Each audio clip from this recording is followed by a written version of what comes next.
1945 সালে 16 জুলাই ভোরের আলো তখনও পুরোপুরি ছড়িয়ে পড়েনি।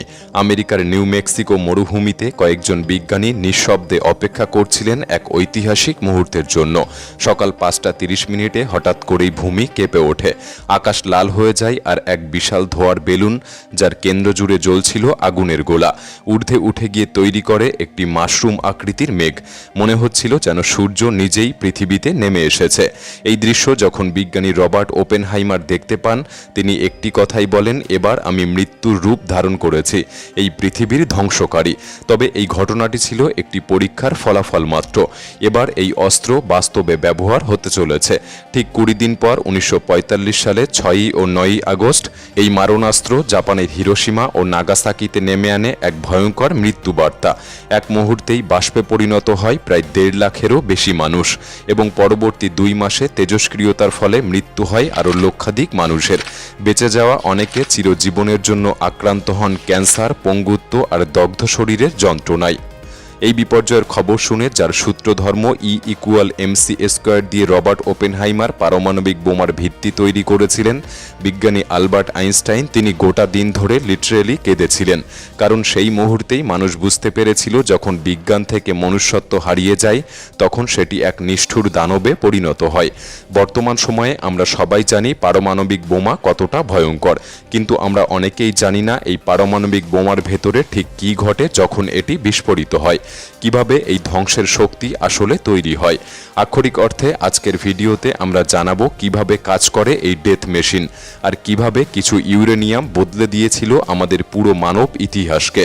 ভিডিওটি অনেক ইন্টারেস্টিং হতে চলেছে, তাই সম্পূর্ণ দেখার অনুরোধ রইল। আর নতুন বন্ধুরা অবশ্যই পাশে থাকা সাবস্ক্রাইব লেখাটি প্রেস করে বেল আইকনের অল অপশন সিলেক্ট করুন। 1945 সালে 6 আগস্ট জাপানের হিরোশিমায় যে বোমাটি ফেলা হয়, সেটি ছিল লিটল বয় নামের একটি পারমাণবিক বোমা। আর এর 3 দিন পর নাগাসাকিতে ফেলা হয়েছিল ফ্যাটম্যান নামের একটি বোমা, এবং এই 2 বোমার মধ্যেই লুকিয়েছিল আধুনিক বিজ্ঞানের সবচেয়ে ধ্বংসাত্মক আবিষ্কার। লিটল বয়ে ব্যবহৃত হয়েছিল ইউরেনিয়াম 235 আর ফ্যাটম্যানে প্লুটোনিয়াম 239। এই দুটি উপাদানই একটি বিশেষ বৈজ্ঞানিক প্রক্রিয়ার মাধ্যমে কাজ করে, যার নাম নিউক্লিয়ার ফিশন বা পরমাণু বিভাজন। ফিশন বা বিভাজন প্রক্রিয়ায় একটি ইউরেনিয়াম বা প্লুটোনিয়ামের পরমাণুতে নিউট্রন ছুড়ে দিলে সেই পরমাণুটি ভেঙে যায় এবং তার ভেতর থেকে বেরিয়ে আসে প্রচণ্ড শক্তি ও আরও কয়েকটি নিউট্রন। এই নতুন নিউট্রনগুলি আবার অন্য পরমাণুগুলির দিকে ছুটে যায়, সেগুলিও ভেঙে পড়ে এবং আরও নিউট্রন তৈরি করে। এভাবে প্রতিটি ভাঙনের সঙ্গে সঙ্গে শক্তির বিস্ফোরণ বাড়তেই থাকে, যে প্রতিক্রিয়াকে বলা হয় আনকন্ট্রোল চেইন রিয়াকশন, যা রোখা যায় না যতক্ষণ না সব ইউরেনিয়াম শেষ হয়ে যাচ্ছে। এই বিজ্ঞানটা যদি আরও সহজভাবে বুঝতে হয়, তাহলে ভাবুন একটি গ্যাস সিলিন্ডার যা খুব শক্তভাবে বন্ধ করে রাখা হয়েছে, আর ভেতরে ক্রমাগত চাপ বাড়ানো হচ্ছে। আপনি জানেন না কখন সেই চাপ সহ্যের সীমা ছাড়িয়ে যাবে এবং বিস্ফোরণ ঘটাবে। ঠিক তেমনি ইউরেনিয়াম 235 বা প্লুটোনিয়াম 239 হলো এমনই এক উপাদান যা দেখতে নিরীহ হলেও ভেতরে থাকে অগাধ শক্তি। যখন এর ভেতরে মাত্র কয়েকটি নিউট্রন ঢুকিয়ে দেওয়া হয়, তখন তা এক মুহূর্তেই অস্থিতিশীল হয়ে পড়ে, আর শুরু হয় এক ধ্বংসাত্মক চেইন রিয়াকশন, যেটা পরিণত হয় এক ধ্বংসলীলায়। একটি মাত্র ইউরেনিয়াম পরমাণু যখন ফিশনের শিকার হয়, তখন প্রচুর তাপ ও 3টি নিউট্রন তৈরি করে। সেই 3টি নিউট্রন আবার 3টি পরমাণুকে ভাঙে এবং সেখান থেকে তৈরি হয় আরও 9টি নিউট্রন। এই প্রতিক্রিয়া যখন একসঙ্গে লক্ষ লক্ষ পরমাণুতে শুরু হয়, তখন স্বাভাবিকভাবেই পৃথিবী পর্যন্ত কেঁপে ওঠে। মনে হয় যেন সূর্যের মতো শক্তিকে একটুখানি ঘরে বন্দি করে রাখা হয়েছিল এবং তাকে হঠাৎ করেই মুক্ত করে দেওয়া হয়েছে। 1945 সালে হিরোশিমায় ব্যবহৃত লিটল বয় বোমাটি ছিল 64 কেজি ওজনের, কিন্তু এর শক্তি ছিল 15,000 টন TNT বিস্ফোরকের সমান। অথচ আজকের দিনে মাত্র 1 কেজি ইউরেনিয়াম দিয়েই এমন বোমা তৈরি করা যায় যার শক্তি 20,000 টন TNTর সমপরিমাণ, অর্থাৎ আগের তুলনায় প্রায় 80 গুণ বেশি বিধ্বংসী। আর এই ভয়াবহ বাস্তবতাই পারমাণবিক অস্ত্রকে আজকের দিনে পৃথিবীর সবচেয়ে বড় আতঙ্কে পরিণত করেছে।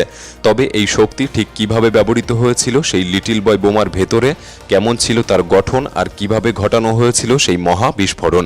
চলুন এবার আমরা দেখব সেই ধাতব গোলকের ভেতরটা, যা বদলে দিয়েছিল মানব ইতিহাসের পথ চলা।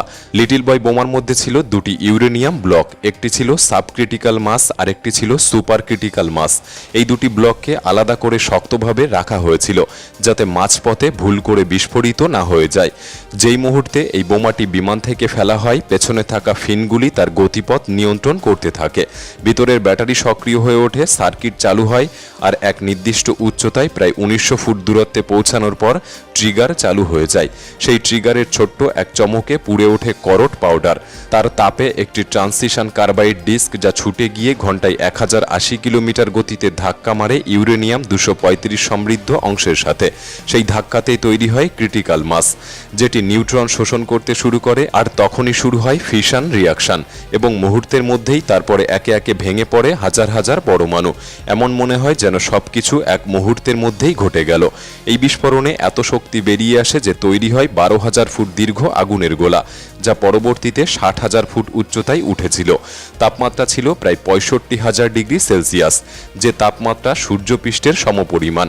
এই প্রচণ্ড তাপের মধ্যে যারা ছিল তারা এক মুহূর্তের মধ্যেই বাষ্পে পরিণত হয়েছিল এবং তাদের হাড় পর্যন্ত অবশিষ্ট থাকেনি। বিস্ফোরণের ফলে শুধু তাপ নয়, ছড়িয়ে পড়ে আগুনের গতিতে আসা শক ওয়েভ। 4 কিলোমিটার এলাকার সবকিছু ধ্বংস হয়ে যায়। মানুষ, ভবন, গাছপালা সবকিছু এক মুহূর্তের মধ্যে ছাই হয়ে যায়।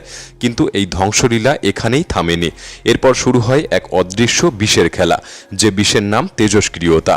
এই তেজস্ক্রিয়তা বাতাসে ছড়িয়ে পড়ে শত শত কিলোমিটার জুড়ে, যার প্রভাব থেকে যায় সপ্তাহের পর সপ্তাহ, মাসের পর মাস, এমনকি এখনো পর্যন্ত এর প্রভাব দেখা যায়।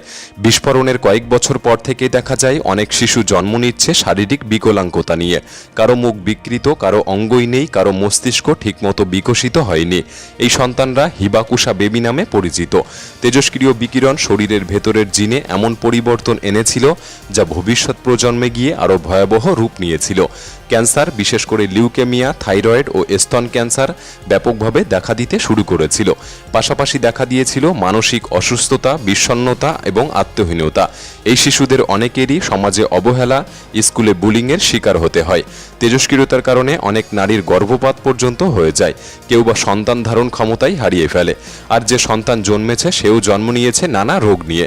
এই তেজস্ক্রিয়তা ছিল এমন এক নীরব বিষ যা শুধু মানুষ নয়, পুরো প্রজন্মকে ধ্বংস করে দিয়েছিল। আজও জাপানের কিছু পরিবার সেই যন্ত্রণার উত্তরাধিকার বয়ে চলেছে, এক অপরাধের দায় মাথায় নিয়ে, যে অপরাধ তারা কোনোদিনই করেনি। এই বোমাটি শুধুই একটি বিস্ফোরণ ছিল না, এটা ছিল মানবতার মুখে এক চরম অপমানের থাপ্পড়।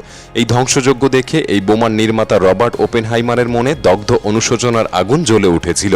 জীবনের বাকি সময় তিনি বিশ্বজুড়ে একটাই কথা বলতে থাকেন, এই বোমা থামাতেই হবে, এখনই থামাতে হবে। কিন্তু বিজ্ঞানের সেই কণ্ঠ, যে কণ্ঠ সতর্ক করেছিল মানবতাকে, তা চিরদিনের জন্য চাপা পড়ে গিয়েছিল নোংরা রাজনীতির তলায়।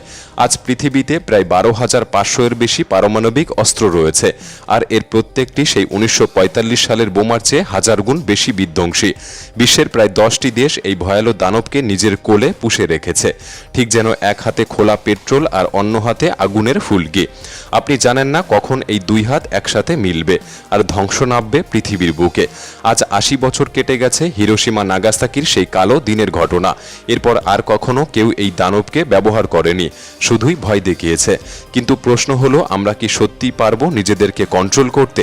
এই মারণ অস্ত্র কি চালানোর সাহস আর কেউ কোনোদিন করবে না, নাকি ভাগ্যের ভরসায় আমরা বেঁচে থাকব? সোশ্যাল মিডিয়ার কমেন্ট বক্সে একে অপরের কমেন্টে বিদ্রোহমূলক কমেন্ট না করে শান্তিমূলক কমেন্ট করার চেষ্টা করুন, কারণ দিন শেষে আমরা সাধারণ মানুষ। কোনো দিন এই অস্ত্র কোনো দেশ ব্যবহার করলে আমরা সাধারণ মানুষরাই আগে মরব। এখন সিদ্ধান্ত আপনার। এই পৃথিবীতে পারমাণবিক অস্ত্র থাকা উচিত কি উচিত না, একবার নয় বারবার ভাবার মতো প্রশ্ন। আপনার কি মনে হয় আমাদের কমেন্ট বক্সে লিখে জানাতে পারেন। ভিডিওটি ভালো লাগলে একটি লাইক করতে পারেন, চ্যানেলটি সাবস্ক্রাইব করে রাখতে পারেন। তাহলে দেখা হচ্ছে পরবর্তী নতুন একটি এপিসোডে। ধন্যবাদ।